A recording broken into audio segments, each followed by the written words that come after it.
السلام علیکم پیارے دوستوں، شیطان انسان کا ازل سے ہی دشمن ہے۔ اس کی یہی کوشش ہوتی ہے کہ وہ کسی طرح انسان کو اپنے مکر و فریب کے جال میں پھنسا کر اس کو اپنے راہ راست سے ہٹا دے اور اس کی دنیا اور آخرت دونوں برباد کر دے۔ آج میں آپ کو جو قصہ سنا رہی ہوں وہ کچھ اسی طرح کا ہے۔ یہ واقعہ تلبیس ابلیس میں بھی نقل کیا گیا ہے۔ بنی اسرائیل میں برسیسا نامی ایک راہب تھا۔ اس وقت بنی اسرائیل میں اس جیسا کوئی عبادت گزار نہیں تھا۔ اس نے ایک عبادت خانہ بنایا ہوا تھا، اسی میں عبادت میں مست رہتا تھا۔ اسے لوگوں سے کوئی غرض نہیں تھی، نہ تو وہ کسی سے ملتا تھا اور نہ ہی کسی کے پاس آتا جاتا تھا۔ شیطان نے اسے گمراہ کرنے کا ارادہ کیا۔ برسیسا اپنے کمرے سے باہر نکلتا ہی نہیں تھا۔ وہ ایسے عبادت گزار تھا کہ ہر وقت عبادت میں لگا رہتا۔ شیطان نے دیکھا کہ جب دن میں کچھ وقت یہ تھکتے ہیں تو کبھی کبھی اپنی کھڑکی سے باہر جھانک کر دیکھ لیتے ہیں۔ ادھر کوئی آبادی نہیں تھی، صرف اکیلا ان کا ہی گھر تھا۔ اس کے ارد گرد کھیت اور باغ تھے۔ جب اس نے دیکھا کہ وہ دن میں 1 یا 2 مرتبہ کھڑکی سے دیکھتے ہیں تو اس مردود نے انسانی شکل میں آ کر اس کھڑکی کے سامنے نماز کی نیت باندھ لی۔ اس کو نماز تو کیا پڑھنی تھی، فقط وہ نماز پڑھنے کی ایکٹنگ کر رہا تھا۔ اب دیکھو کہ جس انسان کو جس کام کے لیے کسی کو گمراہ کرنا ہے تو وہ اسی میں لگا رہتا ہے۔ چنانچہ جب اس نے کھڑکی سے باہر جھانکا تو ایک آدمی کو قیام کی حالت میں دیکھا۔ وہ بڑا حیران ہوا۔ جب دن کے دوسرے حصے میں اس نے دوبارہ ارادتاً باہر دیکھا تو وہ رکوع میں تھا۔ بڑا لمبا رکوع کیا، پھر تیسری مرتبہ سجدے کی حالت میں دیکھا۔ کئی دن اسی طرح ہوتا رہا۔ آہستہ آہستہ برسیسا کے دل میں یہ بات آنے لگی کہ یہ تو کوئی بڑا بزرگ انسان ہے جو دن رات عبادت کر رہا ہے۔ وہ کئی مہینوں سے اسی طرح نماز کی ایکٹنگ کرتا، قیام، رکوع اور سجدے کرتا رہا، یہاں تک کہ برسیسا کے دل میں یہ بات آنے لگی کہ میں اسے پوچھوں تو صحیح کہ یہ کون ہے۔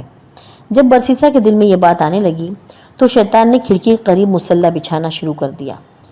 جب مصلی کھڑکی کے قریب آ گیا اور برسیسا نے باہر جھانکا تو اس نے شیطان سے پوچھا، تم کون ہو؟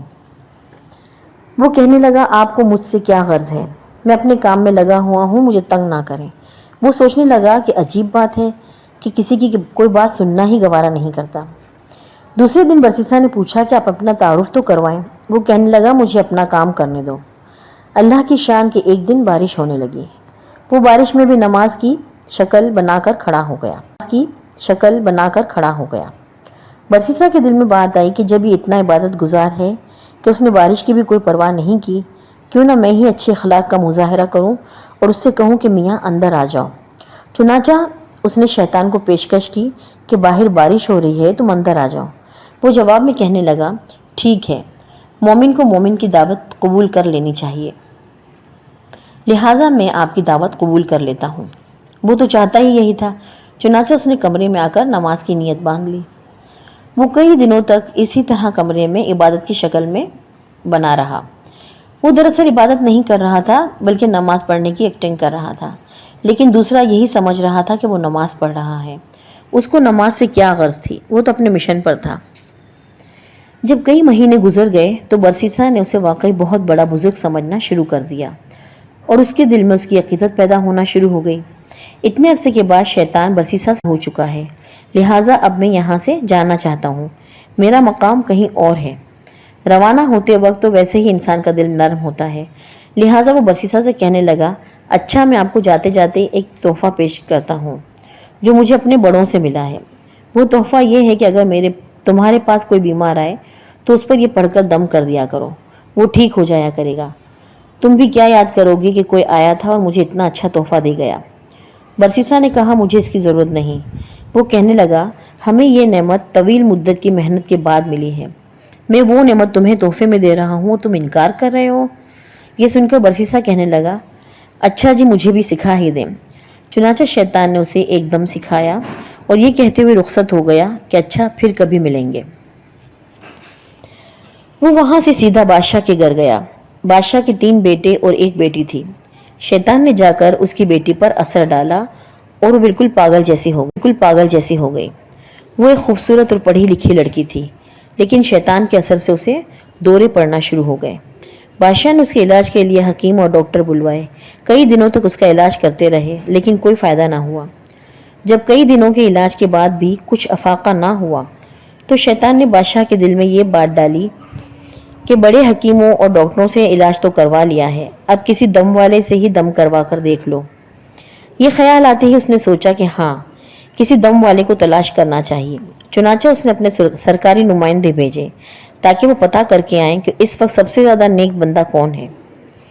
سب نے کہا اس وقت سب سے زیادہ نیک آدمی تو برسیسا ہے، اور وہ تو کسی سے ملتا ہی نہیں۔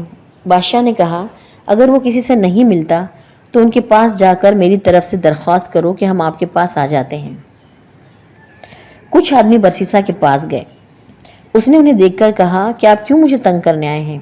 اور ڈاکٹروں سے بڑا علاج کروایا لیکن کوئی فائدہ نہیں ہوا۔ بادشاہ چاہتے ہیں کہ آپ بے شک یہاں نہ آئیں تاکہ آپ کی عبادت میں خلل نہ آئے۔ ہم آپ کے پاس بچی کو لے کر آ جاتے ہیں، اب یہیں اس بچی کو دم کر دینا۔ ہمیں امید ہے کہ آپ کے دم کرنے سے وہ ٹھیک ہو جائے گی۔ اس کے دل میں خیال آیا کہ ہاں، میں نے ایک دم سیکھا تو تھا، اس دم کو آزمانے کا یہ اچھا موقع ہے۔ چلو یہ تو پتہ چل جائے گا کہ وہ دم ٹھیک بھی ہے یا نہیں۔ چنانچہ اس نے ان لوگوں کو بادشاہ کی بیٹی کو لانے کی اجازت دے دی۔ بادشاہ اپنی بیٹی کو برسیسا کے پاس لے کر گیا۔ اس نے جیسے ہی دم کیا وہ فوراً ٹھیک ہو گئی۔ مرض بھی شیطان نے ہی لگایا تھا اور دم بھی اسی نے بتایا تھا، لہٰذا دم کرتے ہی شیطان اس کو چھوڑ کر چلا گیا اور وہ بالکل ٹھیک ہو گئی۔ بادشاہ کو پکا یقین ہو گیا کہ میری بیٹی اس دم سے ٹھیک ہوئی ہے۔ 1.5 ماہ بعد اس نے پھر اسی طرح بچی پر حملہ کیا اور وہ اسے پھر برسیسا کے پاس لے آئے۔ اس نے دم کیا تو وہ پھر حتیٰ کہ 2-4 دن کے بعد بادشاہ کو پکا یقین ہو گیا کہ میری بیٹی کا علاج اس کے دم میں ہے۔ اب برسیسا کی بڑی شہرت ہوئی کہ اس کے دم سے بادشاہ کی بیٹی ٹھیک ہو جاتی ہے۔ کچھ عرصے بعد اس بادشاہ کے ملک پر کسی نے حملہ کیا۔ وہ اپنے شہزادوں کے ہمراہ دشمن کا مقابلہ کرنے کی تیاری کرنے لگا۔ اب بادشاہ سوچ میں پڑ گیا کہ اگر جنگ میں جائیں تو بیٹی کو کس کے پاس چھوڑ جائیں۔ کسی نے مشورہ دیا کہ کسی وزیر کے پاس چھوڑ جائیں اور کسی نے کوئی اور مشورہ دیا۔ بادشاہ کہنے لگا کہ اگر اس کو دوبارہ بیماری لگ گئی تو پھر کیا بنے گا؟ برسیسا تو کسی کی بات بھی نہیں سنے گا۔ چنانچہ بادشاہ نے کہا کہ میں خود برسیسا کے پاس اپنی بیٹی کو چھوڑ جاتا ہوں۔ یہ سب شیطان کی ہی چال تھی۔ وہ ایسے خیالات خود ہی اس کے دل میں ڈال رہا تھا۔ بادشاہ اپنے تینوں بیٹوں اور بیٹی کو لے کر برسیسا کے پاس پہنچ گیا اور کہنے لگا کہ ہم جنگ پر جا رہے ہیں، زندگی اور موت کا کیا پتہ۔ مجھے اس وقت سب سے زیادہ تم پر ہی اعتماد ہے اور تم میری بیٹی کا علاج بھی کرتے ہو، لہٰذا میں چاہتا ہوں کہ میں اپنی بچی تمہارے پاس ہی چھوڑ جاؤں۔ برسیسا کہنے لگا توبہ توبہ، میں یہ کام کیسے کر سکتا ہوں؟ یہ اکیلی میرے پاس ٹھہرے۔ بادشاہ نے کہا ایسی کوئی بات نہیں، بس آپ اجازت دے دیں، میں اس کے رہنے کے لیے آپ کے عبادت خانے کے سامنے ایک گھر بنوا دیتا ہوں اور یہ اسی گھر میں ٹھہرے گی۔ برسیسا نے یہ سن کر کہا چلو ٹھیک ہے۔ جب اس نے اجازت دی تو بادشاہ نے اس کے عبادت خانے کے سامنے گھر بنوا دیا اور بچی کو وہاں چھوڑ کر جنگ پر روانہ ہو گیا۔ اب برسیسا کے دل میں بات آئی کہ میں اپنے لیے تو کھانا بناتا ہی ہوں، اگر بچی کا کھانا بھی بنا ہی دیا کروں تو اس میں کیا حرج ہے، کیونکہ وہ اکیلی ہے، پتہ نہیں کہ اپنے لیے کھانا بنا پائے گی بھی یا نہیں۔ چنانچہ وہ کھانا بناتا اور آدھا خود کھا کر باقی آدھا کھانا اپنے عبادت خانے کے دروازے کے باہر رکھ دیتا اور اپنا دروازہ کھٹکھٹا دیتا۔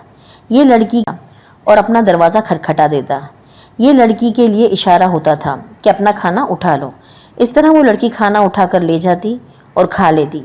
کئی مہینوں تک یہی معمول رہا۔ پیارے دوستوں، اس کہانی کا اگلا حصہ ابھی باقی ہے۔ اس کہانی کو آگے جاننے کے لیے ہمارا چینل سبسکرائب کریں اور ہماری آگے ویڈیو